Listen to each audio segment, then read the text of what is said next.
The anticipation is mighty. There may or may not be a commercial Moving on. happening. And Is it game on? I don't know. I feel like we're still in the. We're in the waiting mode. No, see, they're gonna The do game that. is on. No, now the game is on. Game is on. You ready to turn the game on for real? For real? Game on. Game on. Game on. Hey, welcome, everybody to the weekly edition of the Not Your Average Investor Show. Today, we are talking about how much money you're really going to make in 10 years with one rental property, because we have this rare opportunity where JWB has recently sold a property that they've owned for exactly 10 years. And unlike most businesses, JWB eats their own dog food. What I mean is not that they have weird tastes in cuisine. I mean that they succeed based on the same things that help you succeed as well. So it creates this like moment where we can look at exactly what the outcome you were looking for 10 years ago, what the outcome you created 10 years later, and then future pace into like what happens if you want that outcome today for 10 years to go. You ready for this, buddy? I love it, man. Good, because I'm your host, Pablo Gonzalez. With me, as always, the man that I affectionately like to call GC, because he's got the genius concepts, because he knows how to generate cash flow, because he's a great host, and because his name is Greg Cohen. Say hello, Greg. Hello, everybody. Fantastic to be with you today. I'm not sure I pronounced every word there that I was supposed to say. I don't know. I'm just kind of running through it. Well, hey, man. That's what I got. You're here. You're alive. You're kicking. You're doing it. So we'll roll. I am. I'm a little under the weather still kicking it, but love to be here with my buddy GC. And you know who else I like to be here with? Who's that, buddy? The community. You know how we welcome the community? I believe I do. Well, how was that? The roll call, baby.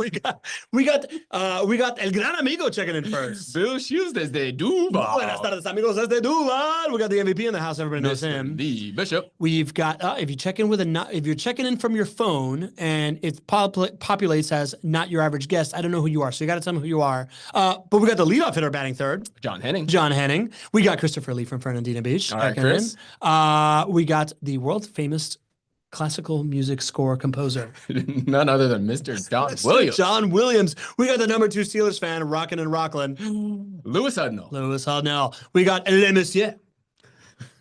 Reggie Fonseca. Reggie Fonseca saying hello, everyone from mainland Empire. We got the early bird in the house, Mr. Dean Kerr. Mr. Dean Kerr. We got Jeff Pettyjohn from Missouri. All right, Jeff. Good to have you. We got the shaman Nadeem Shah. with his trademark good morning, good Hey, afternoon. Nadeem, I want you to know that I heard that you didn't get your bracelet from my daughter Bella last year. Oh, We tried to send you a couple of them, but it doesn't matter. We're going to make you a new bracelet. So when we see you at Summit, you're getting a new Don't Be Average bracelet. look at that, Nadeem. Look at that. We got our regulars, Gary and Rosalind Riley from Marietta, California. We regard you. We got Mark Norman in the house. All right, Good Mark. to have you, Mark. We got Chris Trailer with a good afternoon. JWB team JWB representing. team. Oh, Big Papa's in the house. I love it when he calls him Big Papa. Bobs, how are you, my man? The co-founder of the co-founder, Mr. Jay Cohen.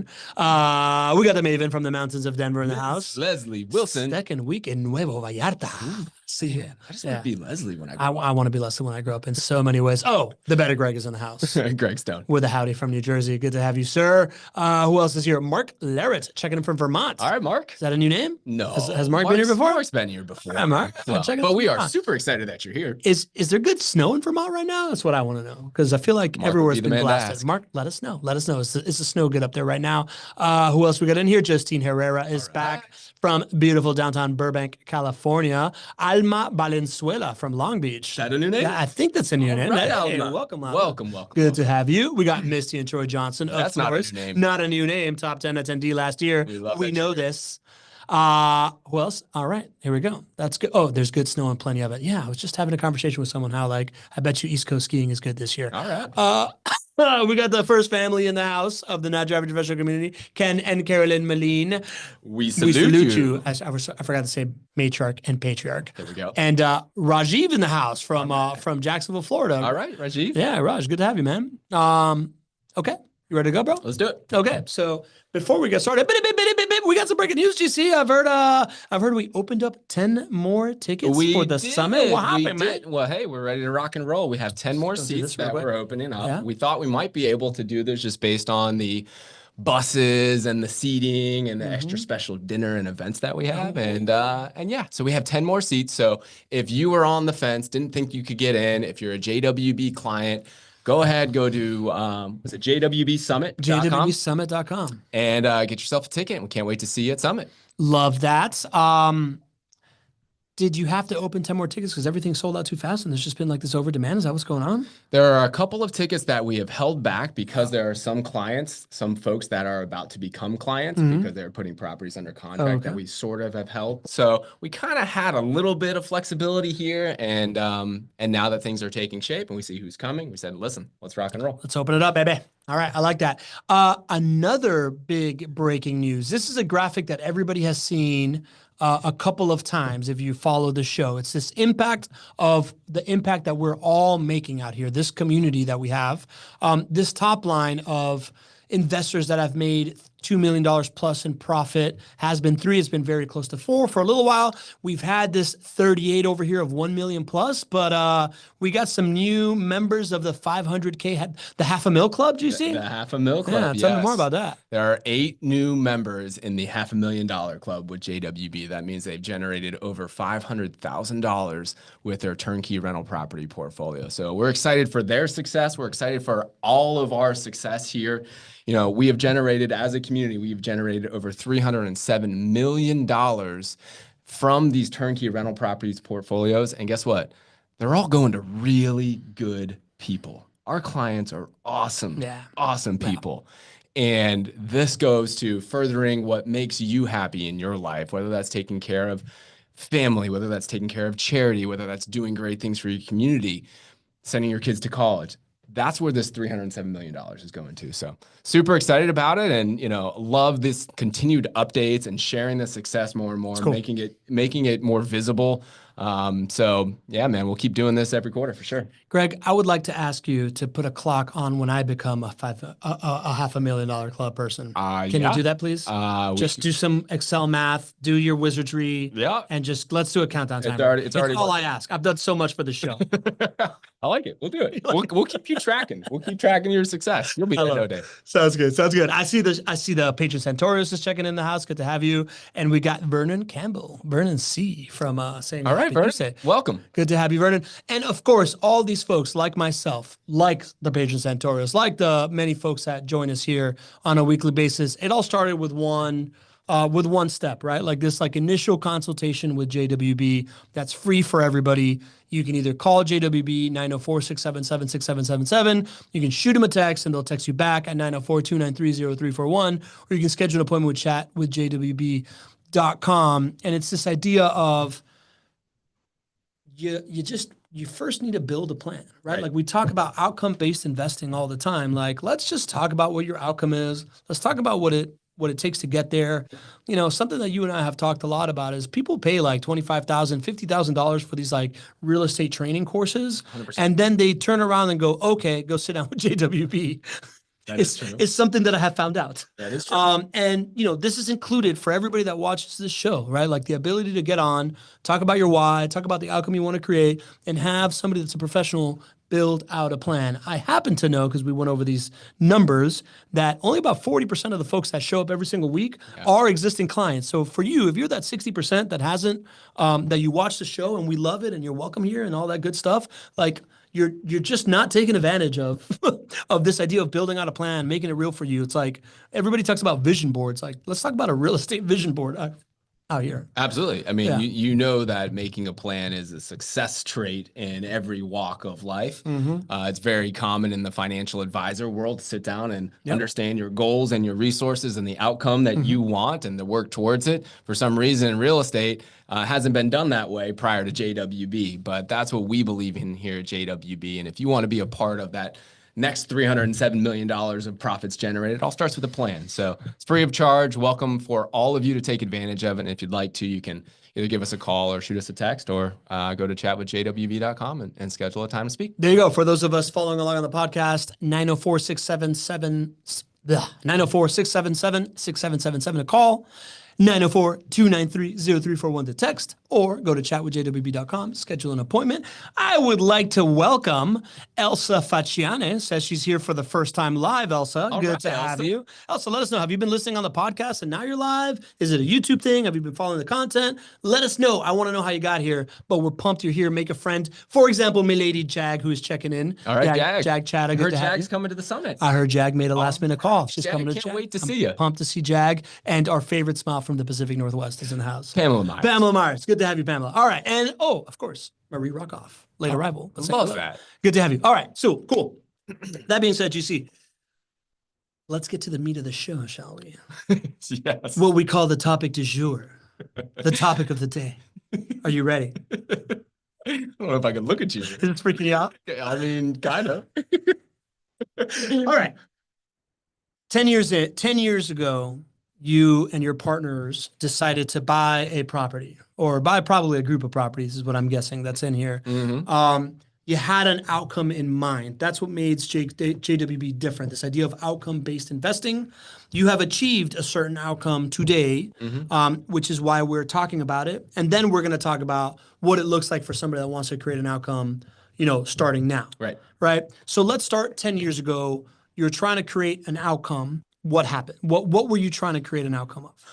If it's okay with you, yes, I'd like to go even a little bit farther back, because this idea of buying rental properties started day one when I read Rich Dad, Poor Dad and read this book that changed my life. And so initially when we started this company, it was very intentional about building a company that we loved, but also building an army of income producing assets for ourselves, AKA a rental property portfolio. And that rental property portfolio for me and my business partners was our retirement account. So just like we talk about the outcomes that all of you would like to solve for, and planning for retirement is a very common outcome that we get to solve for. That was the outcome that I wanted to solve for back when I was 23 years old.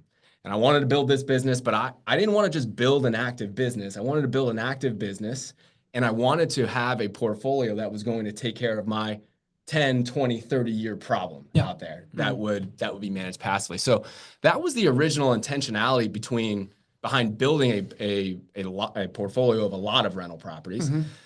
Then as we evolved as business owners, it became clear that there were other benefits for our clients and for our residents and for JWB for us to continue to invest in that rental property portfolio. When I started when I was 23, we amassed 40 doors within about the first year and a half. Well, since then, we have scaled it up to about 400 properties. And so there was some real intentionality about why going from 40 to 400.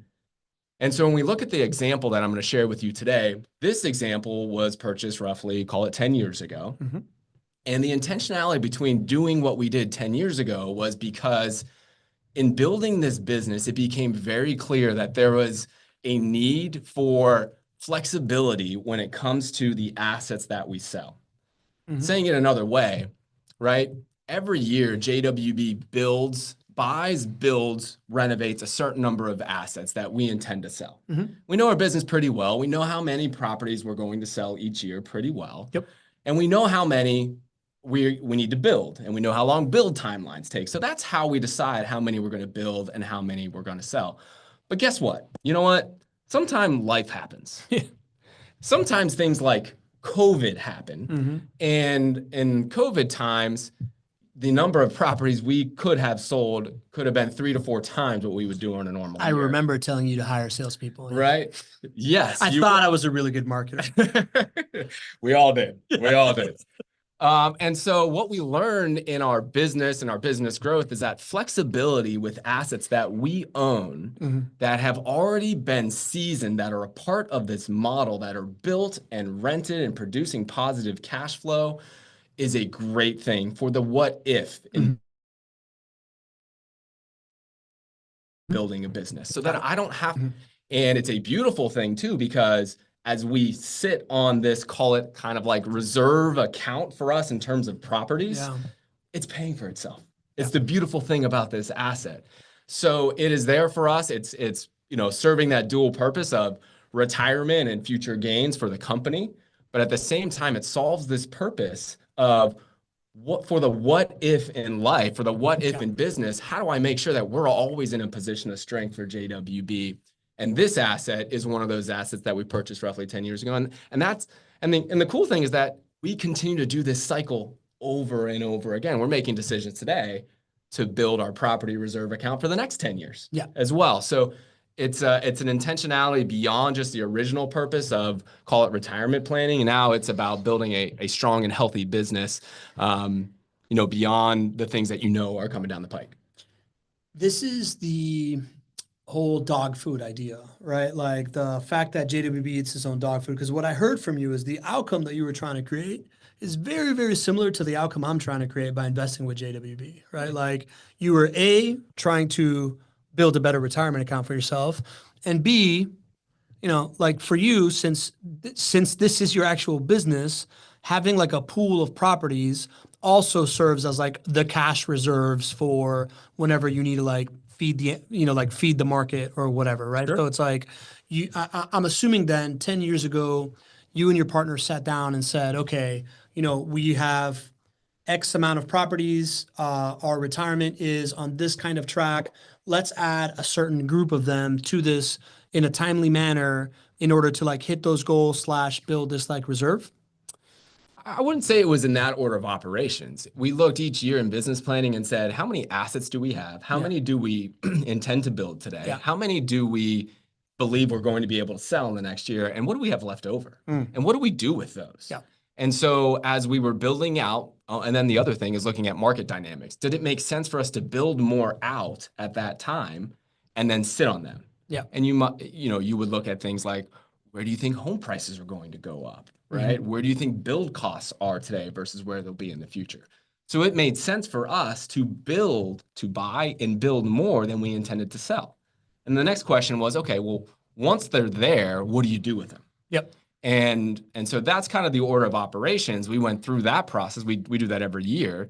But 10 years ago, this property fell into that bucket of like, okay, we've met the demands for what we see today as far as what our clients are going to need. Yeah. Now we can take this asset and put it into that bucket of, okay, call it a reserve, a property reserve account that will serve many purposes, for our clients and for JW. Cool. All right. So that's the outcome, right? Yep. That was the outcome you were hoping for.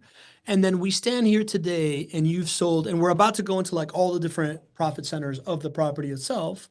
But those are features to me, right? Like, let's talk about the outcome that you actually achieved with this thing. Did you end up using it as a reserve that you had to sell to an investor, or was it something else?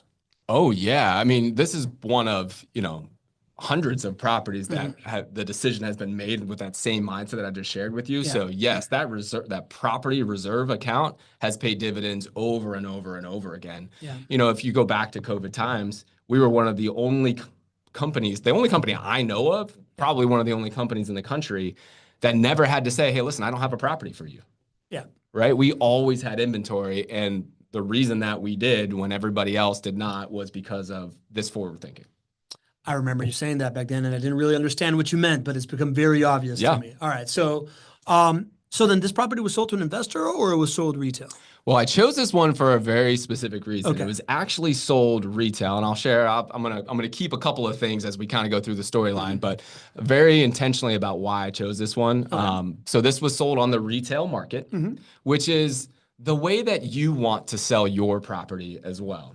The reason is because at the end of the day, when you own a rental property and you go to sell the property, you want to get the most return on your investment that you can. Yep. And when you sell it to a retail homeowner, you're going to sell it for the retail homeowner price, and that's going to maximize your ability to sell. So like the reason I'm kind of going about this step by step is because sometimes clients will say, hey, well, JWB, it would make me feel really good if after I own this property for 10 years, you guys would just buy it back. And my question and my pause point and what my team will share with you is like, yeah, that would be nice for you, but that's not the best return on your investment, right? You're buying in a market where there are a lot of people moving to this market. There's significant housing demand. And so reframe your thinking to be like, hey, have JWB manage this asset for a full market cycle, work with us to understand when is the right time to liquidate. And then when it does come time to liquidate, you're going to work with JWB, but JWB is going to help you sell it on the retail market to somebody who wants to move into that house. Because that way you'll get the most bang for your buck. You'll get the best return on investment. If you want to sell it to an investor, investors buy at a discount. So it doesn't make sense from a return perspective for your objective to be to sell it to an investor. That's in essence leaving money on the table.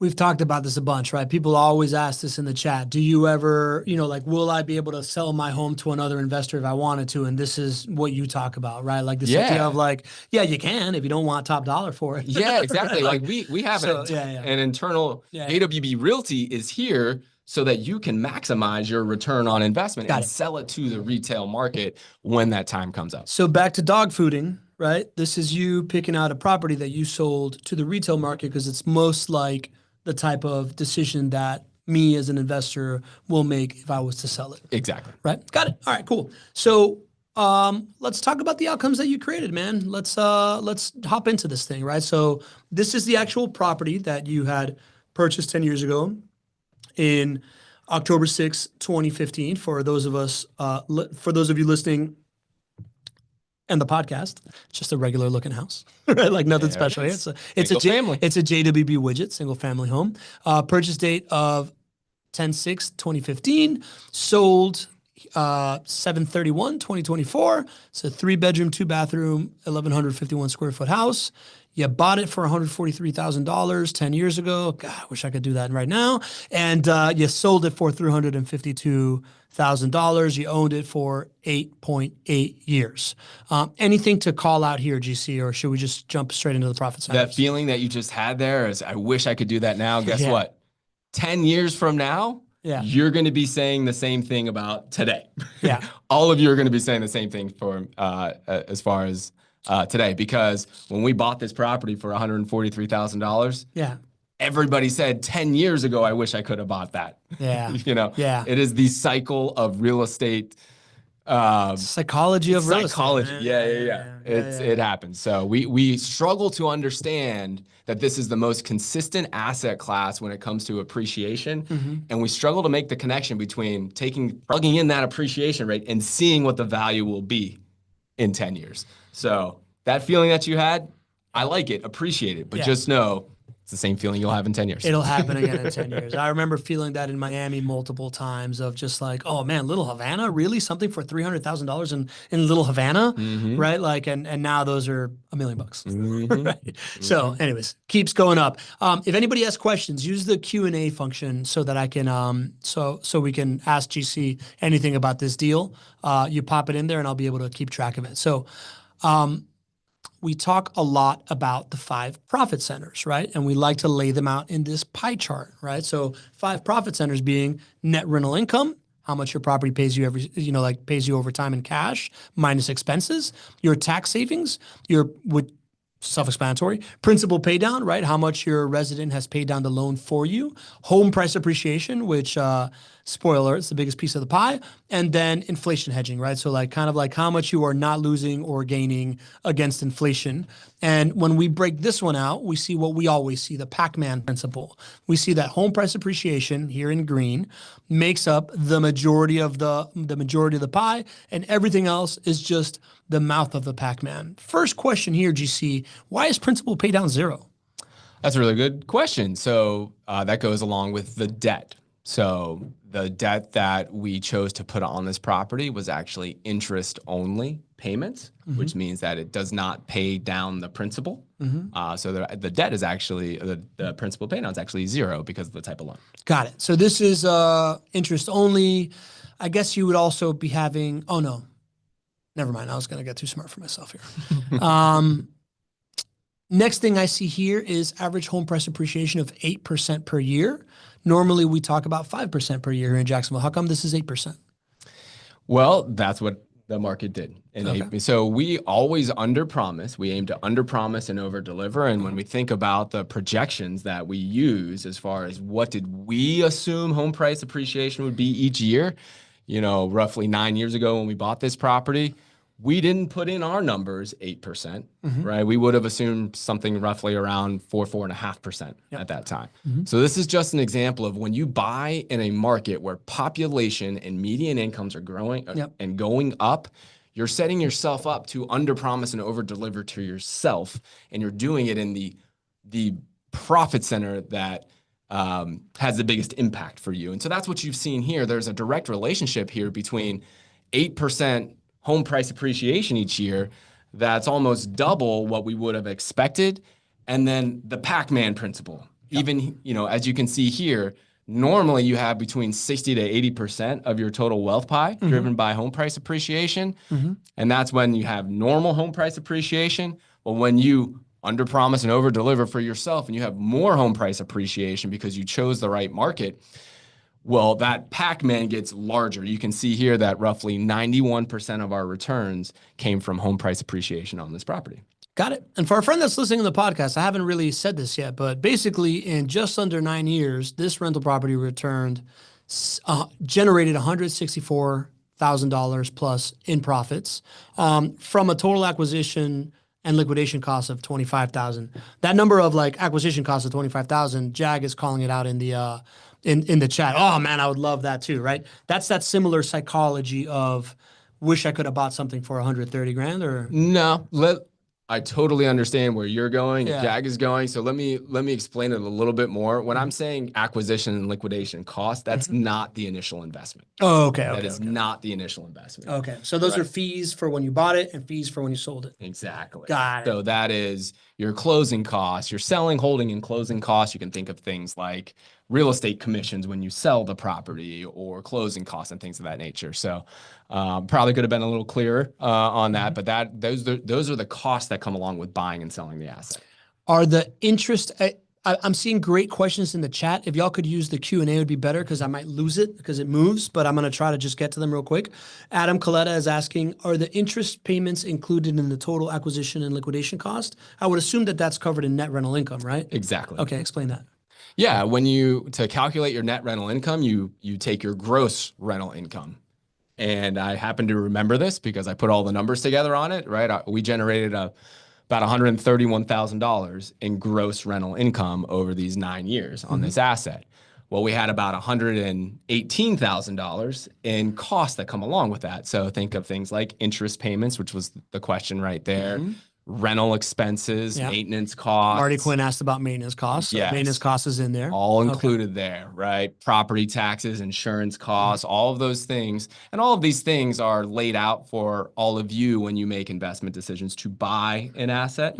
Well, that's how it all shook out. And, of course, these are built to be cash flow positive. So you take the gross, you minus the expenses that come along with it, your net rental income is that roughly $13,000 there. Got it.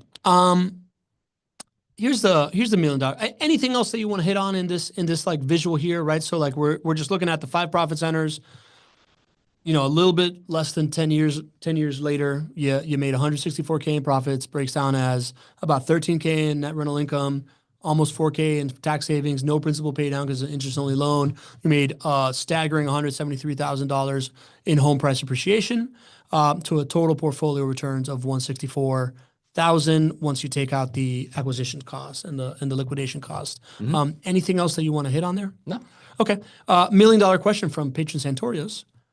Greg, you held it for 8 years. What compelled you to decide to sell versus hold for the balance of the cycle or depreciation period? Great question, Michael. Mr. Patron Santorios. So here's what went into the decision to sell this asset when we did. So if you go back to, owning this asset for roughly 9 years, the debt market, call it 9 years ago, was very different than it is today. It's hard to put in perspective, but the lending world that is available to you as a client today, especially because you're not somebody who has hundreds of real estate properties on your credit already. The lending market today is so much more advantageous. There's so many more options for debt. When we bought this asset and then we went and got the debt on it, our options are inherently more limited for us than it is for the everyday investor. And the reason is because when you have a certain number of properties that you own over a certain number of properties, you can't get Fannie Mae loans. You can't get the conventional loans that are largely backed by the government. But you can, but I can't because I own too many. And so I have to go to alternative lending products. And so that's what we do with these alternative lending products. They're out there, that's why you never have to worry about having too many properties on your credit. Like we have 400 properties we own, still able to get lending, but it's not as advantageous. There's always these additional rules and things that you have to comply with. Well, for us on this purchase and on this batch of purchases, the lending product that we had for the debt was a balloon payment. A balloon payment was due at a certain time. And I think that was ending right about now, right? So, and this isn't the only loan. There was 100 loans that were a part of this transaction. So the question for JWB becomes, okay, what's the best thing to do? I think what Michael's getting at is, Greg, you preach holding on for a full market cycle all the time. Why would you sell owning it roughly 9 years? Well, it's because I 100% believe in buying and holding, but you can't make that decision in a vacuum. This is the value of working with a team that manages over $1 billion in these assets. We get to understand what your personal situation is, and then we get to help you solve that problem. For JWB, we always want to keep our money moving. We always want to keep our money moving. And with the decision and the work that would go into, replacing the debt with other debt for 100 properties times $100,000 or whatever the loan was, it became a good option for us to just sell that asset.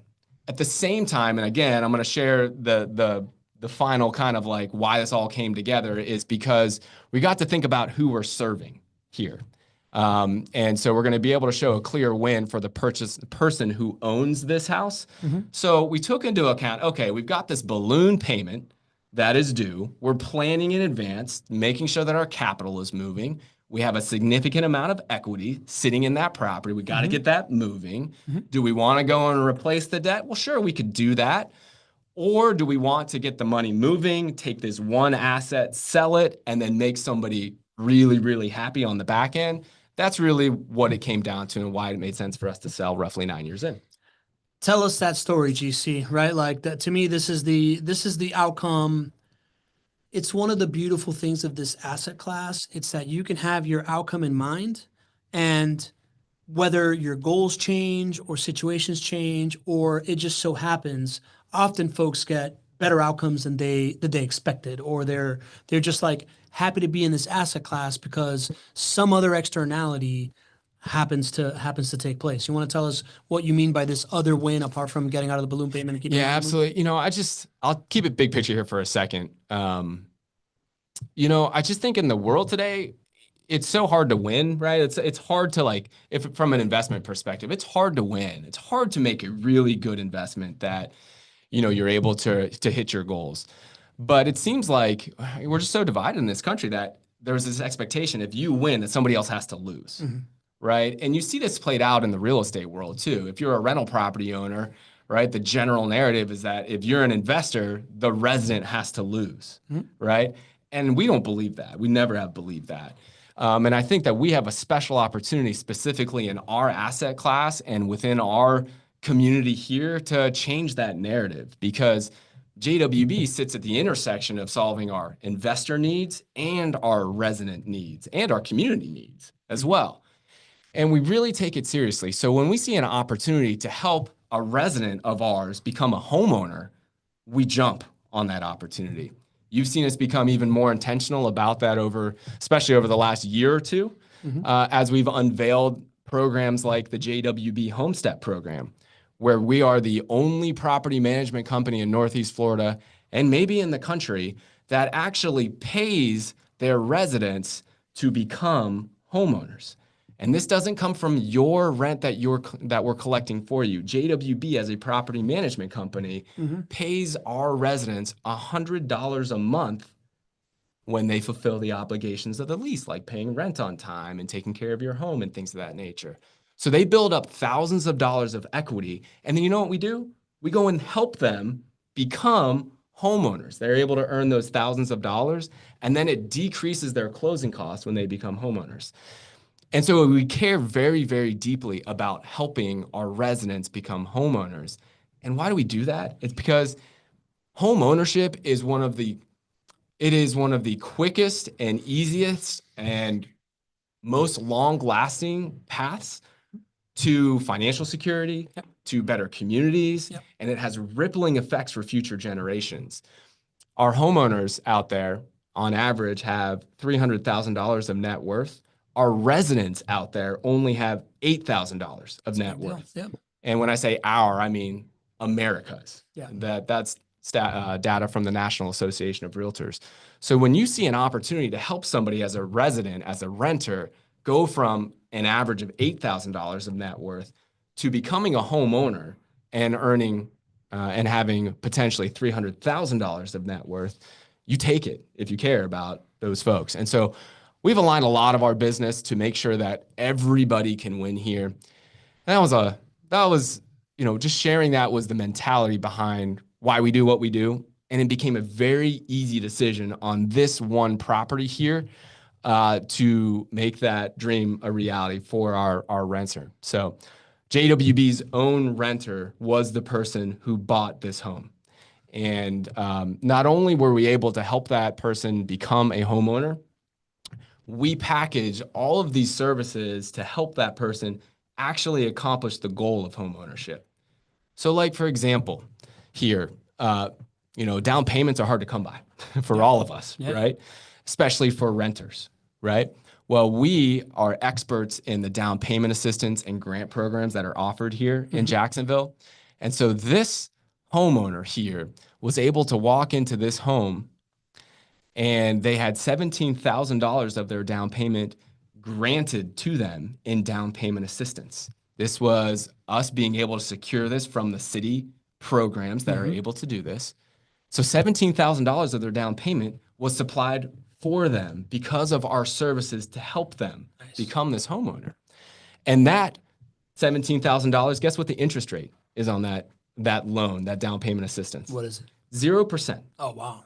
So that's just a grant. It is a grant. It is a 0% interest, no payments loan that is given to this first-time home buyer, our resident. Yeah. Right? It only has to be paid back when they sell, which I hope is never. So when you see an opportunity to do well here, sure, we did well financially, but I think there's a real yearning in this country to do well and to feel really good about it too. And that matters to us, and I hope it matters to you too. So this is a great example of how everybody can win, and we don't have to fall victim to this narrative that there is an adversarial relationship between a property management company or a landlord and a resident. We can empower everybody to win here, and this is a great example of doing that. So if I was to summarize that as quickly as possible. Sorry, I went on a little bit of a tangent there. No, listen, man, I believe so much in everything you're saying. We talk all the time about the economic flywheel of Jacksonville and how, you're working on every level of the economic flywheel, from improving homes to improving neighborhoods to improving downtown to attracting jobs to raising the median income. And the number one way that you can make sure that people don't get left behind is to plug them into that economic flywheel via home ownership. I've also, as you know, been on the board of Habitat for Humanity in the past. I'm very familiar with the idea that the number one thing that breaks intergenerational poverty is home ownership. 100%. And getting people a hand up in that world is like the number one thing that you can help them with in America, statistically speaking. And getting them prepared and helping them through these like home ownership, down payment assistance programs, and like teaching them how to maintain a home and all the things that I know JWB does in the background, but we don't really talk about a lot, plus the Homestead program and all these different things. But if I was to summarize the answer to Michael Santoris' question, is you had a balloon payment to pay off, and that incentivized you. You like keeping money moving because it is your business model, and you're a financial engineer, and you also had a unique opportunity to make one of your residents a homeowner through the assistance and all the things that you're making. Bingo. Okay, super. I'm glad we got to the bottom of that. Real quick, before we now talk about, so that was 10 years ago, right? Like, let's get into what it looks like today, what outcomes you can achieve. But I just want to answer a couple of questions here from the community. What was your, Anonymous at 10 Day asked, what was your cash on cash return on this? Do you know? Close to infinite, we'll call it. Okay. So, we talk about how we're financial engineers, and this is how I try to teach and share with all of you. You got to realize JWB borrows money from our clients as private lenders. Mm-hmm. And then we use that money to then build this asset where everybody can win. We extract a profit on it. And then we move that private lending money to the next one, to the next one, to the next one. You know, it's the reason that we're able to do the type of scale that we're able to do. It's because we're masters at using other people's money effectively. When you use other people's money effectively, your return on your investment becomes infinite or close to it. So we leverage our assets, and then we move that money, just like we talked about. Keeping our money moving is an important thesis and business practice for us. So I didn't put the return on investment calculator there because I thought it might distract, but at the end of the day, leveraging other people's money will continue to keep your return on investment high. And there are ways to do it where you can do it responsibly. And that's, you know, one of the success principles for JWB. Nice. All right. Two of the similar questions. One is by Hall of Famer first baseman Jim Kirko and also Ronald Thwing. What was your down payment amount on this? Do you remember if it was like 80% financing, 75% financing? So you got to understand it's different for JWB than it is for our clients, right? So JWB buys a house that is either a piece of land or it's a house that is in severe distress. So this is where it's different for us than it is for you. And what JWB does is it buys that distressed asset or not built out asset, and then we borrow funds to go and build that asset out. And so, you know, our down payment structure is not going to be our client's down payment structure. We get private lending that we then use those funds to build that out. In essence, we have very little or no money of our own into each asset. And then we turn the assets over and over. So my example of sharing it with you as the company is going to be different than what you would experience. You should expect somewhere at a minimum 20% down, but more often it's somewhere around 25 or 30% down for your asset. Okay, got it. Before we get into that example, so we can answer these questions, Neil Pate has a question. Neil, welcome to the show, my friend. Hi, how do you address the problem tenants, damages, evictions, and time wastage as a result which your firm does differently than others? Unfortunately, I had a lot of problems with single family homes and reluctant to pursue it further. Well, Neil, I think you're in the right place. Thank you for being here. It's not uncommon that people have had struggles. I think the desire to get into owning single-family rental properties is there, but the execution for many people outside has not been great, and it keeps them from this asset class. So I think you're in the right place. How do we do it differently? I think it starts with goal alignment. It starts with the fact that we're vertically integrated. And if you can keep one thing in mind when you're making a decision to invest in rental properties, keep in mind that the person that is selling you the house must be the person or the company that is collecting the rent. The person who's selling you the asset needs to be the person who's delivering long-term. And for JWB, property management is under one roof, just the same as sales and construction and every other part of our business. And what that does is it creates an environment where we must perform. There is no place to hide. There is no blame game because it is all internal. And what I share with you as far as how we're going to take care of your money, there's no one else to blame. It's just us if it doesn't work. And that leads to thousands of better decisions. And it's something that for any client out there, any investor out there who's thinking about buying a rental property, make sure the person who's selling it to you is literally the same company as the person collecting the rent. Greg, you and I were talking about it this weekend. And to me, you know, we talk a lot about vertical integration. I think it makes a lot of sense if I'm thinking about it from Neil's standpoint of, okay, if I've had problems with this in the past, was I, you know, buying this deal off of a provider that then introduced me to a property manager that then didn't live up to expectations? Are they under-promising and over-delivering? And vertical integration is one way to say it, right? Being all one under one house. Like you've created this operation that does everything from land acquisition and banking for a long time to inventing build-to-rent, single family homes, to being able to like acquire assets, remodel and operate them, to having a property management company in-house, to having a portfolio management division that allows you to like pace yourself and understand the portfolio you're building and stuff like that. I summarize it all as like, you have taken extreme ownership of the problem.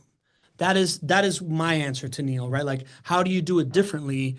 you have gone through the lengths of making sure that all the different joints in this process possible you can own, as opposed to how do you make a sale. You incentivize your team from top to bottom on how can we not just sell these homes, but how can we keep these clients as part of the family, continue to serve them for 30 years. And you understand this idea that like the management of the assets is the marriage that you want to enter into, and you've built a company to own that. That's how I would answer, Neil. Well said. Okay, all right. That's a little preview of what we're going to talk about during the summit. All right, GC, let's talk about the next 10 years. Okay. If somebody was to say, hey, cool, you did this 10 years ago. That's great looking in the past. What does it look like today? I'm talking about my money today. Let's talk about that right now. This is in real time. You know, we're going to be doing this show 10 years from now. We're going to look back. We can reference the show in real time. I'm telling you, this is how it's going to play out if you are to purchase a JWB rental property. This is one that is currently available here on 31st Street. Estimated rate of return, somewhere between 9 to 10%. This one happens to be 9.6%. $213,000 purchase price, built in 2024, 4 beds, 2 baths, 1184 square feet. And it is rented at the time of purchase. That means it is already rented. It is seasoned with a long-term resident in place, and that monthly rent is $1,250 a month. All right. So if I buy this thing the way that you just described it in 10 years, what happens? Over the next 10 years, you'll make over $112,000 in total returns estimated for just this one rental property. And here's where we can get a little bit closer to like understanding initial investment, because we're talking about you making this decision today as a client. Mm-hmm. And when you buy the property, you have this beautiful loan structure that is available to you. It's typical, we'll call them Fannie or Freddie loans. These are conventional loans. You don't have to deal with all the stuff that I have to deal with, right? It is served up on a silver platter for you. And so your initial investment on this one, including your down payment and your closing costs, is estimated to be $78,469. Your portfolio should grow over $112,000 over the next 10 years, leaving you with a portfolio value of $191,000 estimated. You know what we forgot to do in the beginning? Now that we're getting into numbers here? What's up? Forgot to give the disclaimer.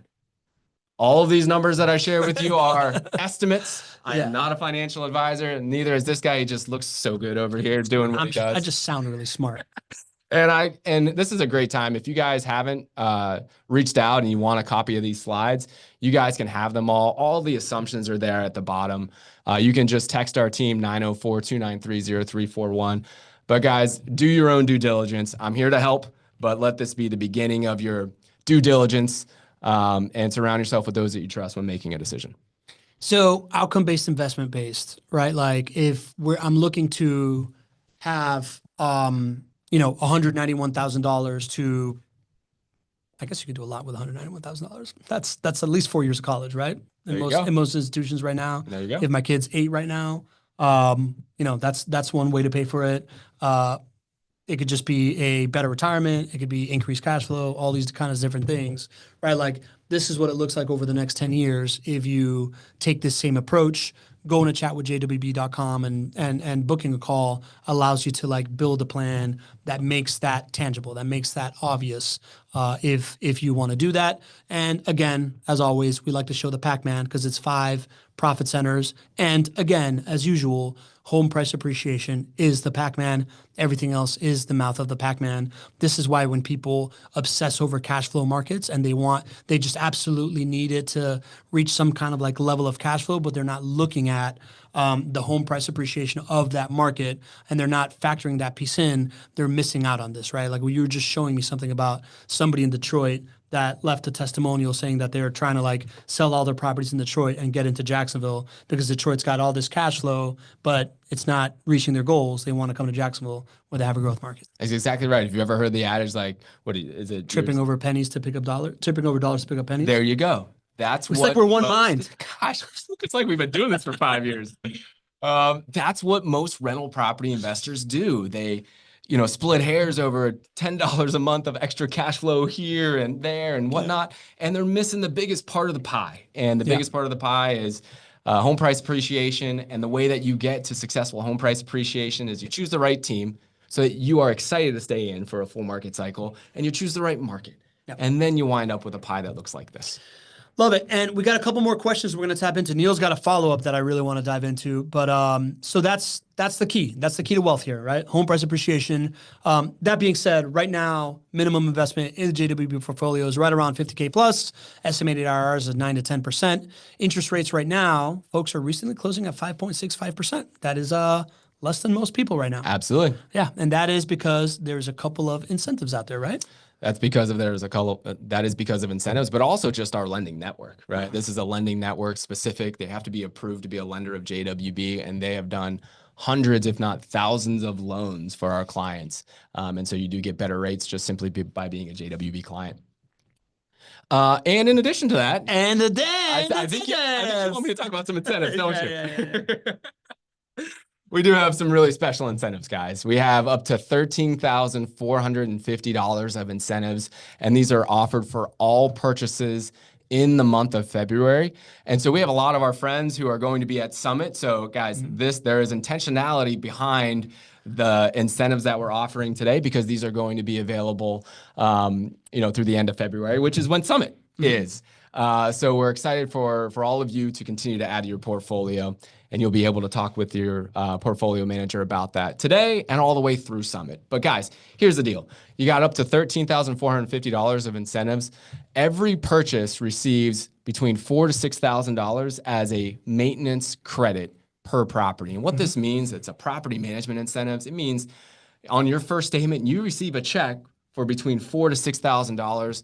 And if you're asking why is it between $4,000 to $6,000, it's because it's equal to 2% of your purchase price. And so, so you get that $4,000 to $6,000 right off the bat. And we know that the biggest pain point for you as a rental property investor will be, Pablo? Maintenance and vacancy. And so this $4,000 to $6,000, think of that as your piggy bank to account for that, because it is going to happen over time. Now you can pay for it with this incentive. In addition, we are also waiving the initial tenant placement fee. So this is about a $1,450 value, and that's per property. No limit to the number of properties that you can purchase by doing this. And we do have a 3-pack bundle incentives. Bundles. I think we are definitely the MVBs now. Most valuable bundle. We are. Oh, yeah. Because especially of the Chiefs' Sunday. performance. Yeah, I think we are now. So for clients that start with a plan and want to move a significant amount of capital over and purchase multiple at one time, if you purchase 3 or more at one time, you get an additional $4,000 to $6,000 off, which will decrease your closing cost and initial investment. There you go. We're going to dive right back into the questions. But again, the way you get started, you can call, which is 904-677-6777, text 904-293-0341, or just go online and schedule an appointment at your convenience. Chat with jwb.com. Again, free service is not like it's a slow process to do this, right? It's first figuring out, it's very different than most other experiences. It's first figuring out if this is right for you, right? Like, what are you trying to achieve here? Does this actually fit? This isn't like a get rich quick scheme or anything like that.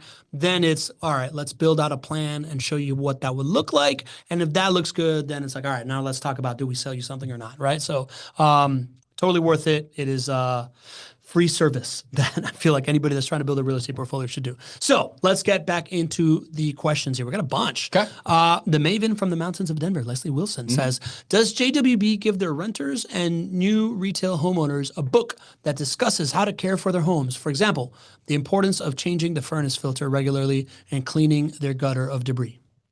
I'm not sure about that. I can ask the team. I'll write it down. I know that there are certain requirements that you must give, especially to homeowners. And I don't know if that type of material is covered in there. So I'll write it down and get back to you soon. Okay. Phil Caparuso has a question. I read through the email that Greg sent out with info regarding the rental property metrics. Great stuff. JWB manages my properties, so I am invested. My only concern for the long term is the size of Jacksonville, geographically speaking, and the amount of land available to be developed, thereby increasing the supply and therefore influencing pricing. Does the city of Jacksonville have any limitations on new construction? Can you shed light on this concern? Phil, first of all, thanks for being a client. Thanks for being here. Totally understand where you're coming from as far as you're concerned that, while we have been undersupplied in housing, you're saying, listen, Jacksonville is a place where you have a lot of land that can be developed.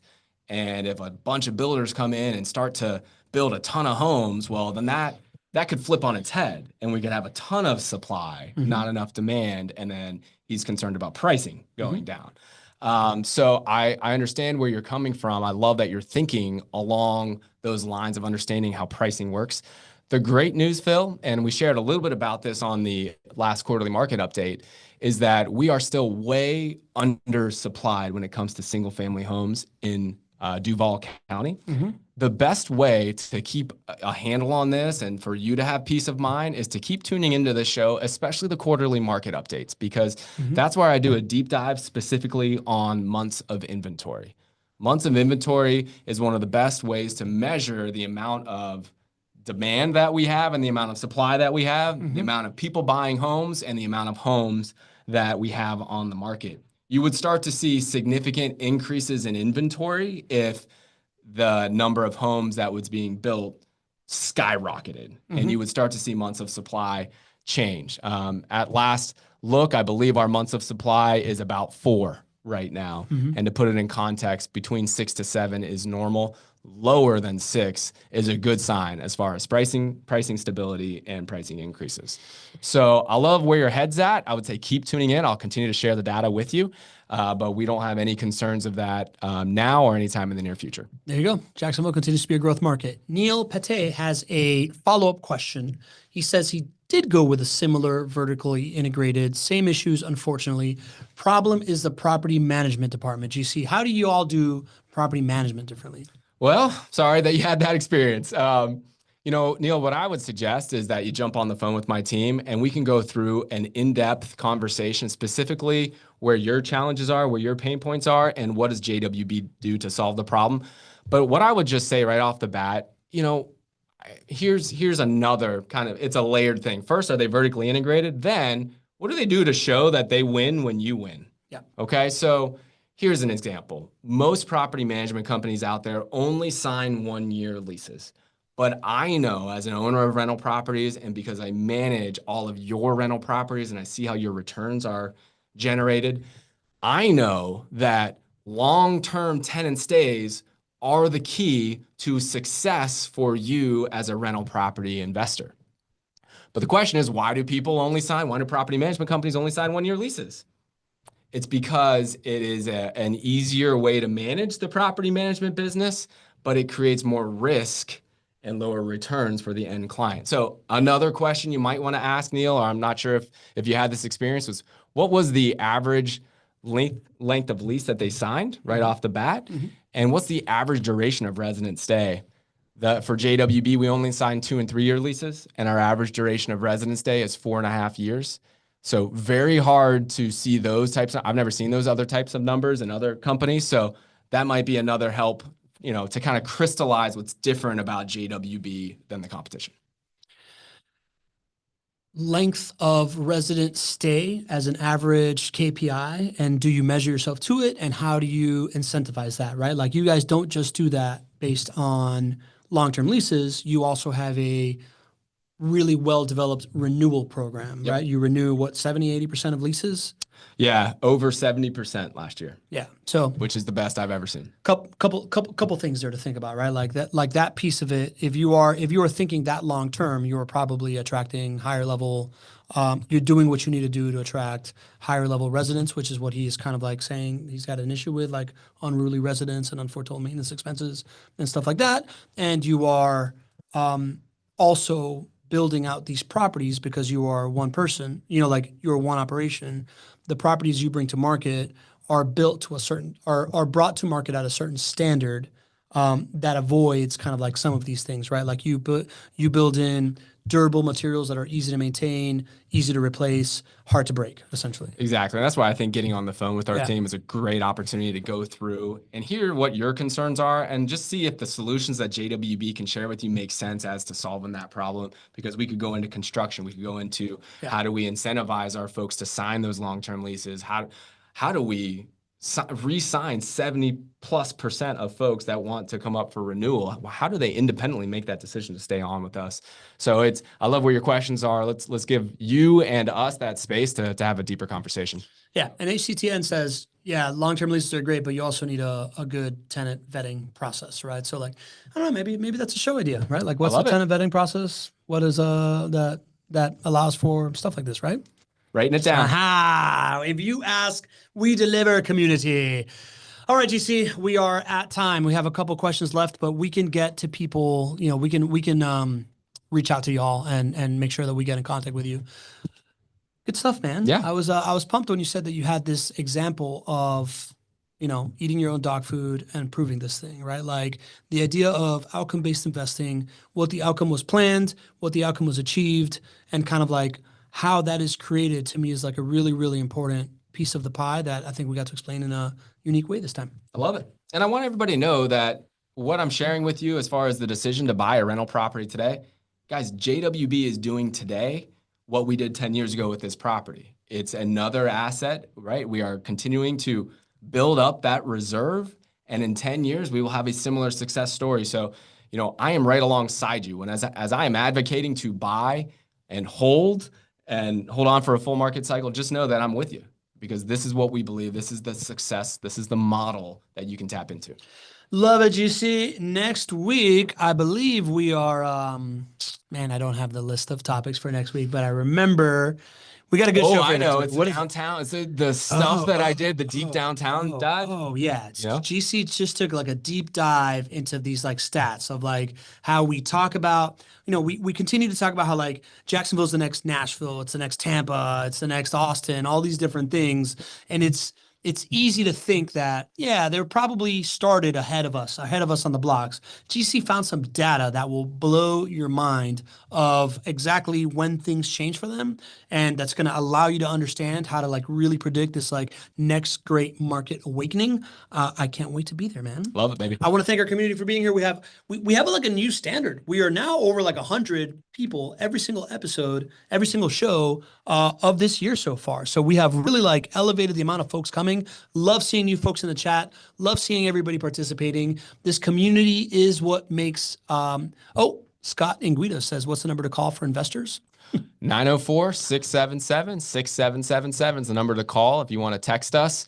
904-293-0341. Yep. Joanna just put it there. You can go to chat with JWB. Anyways, the community is what makes it great. Everybody showing up here, adding context, making friends, asking us questions, showing up live. It never ceases to amaze me that we have 100 folks that take an hour of their day on a Tuesday to just be here, be educated, connect with each other, and eventually show up at summits like we're about to have, which is going to be a great success. So never take that for granted. Thank you so much for being here. From now